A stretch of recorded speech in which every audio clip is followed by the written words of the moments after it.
R-CALF USA CEO Bill Bullard. Bill, welcome for thank you for joining us this morning. So let's start with this. How many beef, cow, calf farms and ranches are we losing to bankruptcy every month? Well, we've lost over half of all the cattle operations that were in business just over a generation ago in 1980 are gone today. And in the 5-year period from 2017 to 2022, we've lost another 106,000 of them. Excuse me, they're included in that. That's an alarming rate of loss in an industry that is so vital to America, producing a very important protein staple, and that's beef. I want you to hear what Secretary Brooke Rollins has to say about this. I mean, she's basically, well, I'll play the clip and we'll talk on the other side.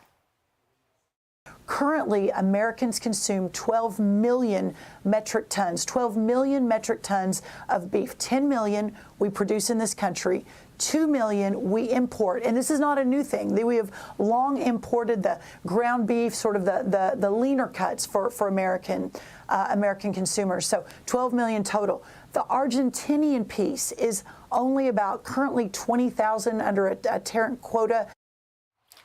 So, Bill, she's basically saying we've been importing beef all along. So how is it that you think that this addition of the Argentinian beef will impact you and your market? Which, by the way, I should say, ranchers have had a few pretty profitable years, kind of rare, but it's been pretty profitable the last couple of years, right? That's right. But for decades, U.S. ranchers have been unable to compete in the marketplace because they've been unable and not allowed to differentiate their product with a country of origin label. And the beef packers, the highly concentrated packers, 4 of which control 80% of the fed cattle market, have been given unlimited access to imports around the world.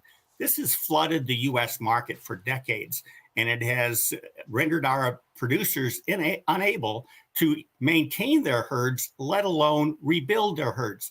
Our industry has been shrinking for decades, and we've hit the historic low in 2022, 23, and now, and that's because a drought has accelerated the ongoing decline of the industry, and that has exacerbated the supply situation. But adding more imports to an industry that has suffered as a result of excessive imports is the wrong thing to do.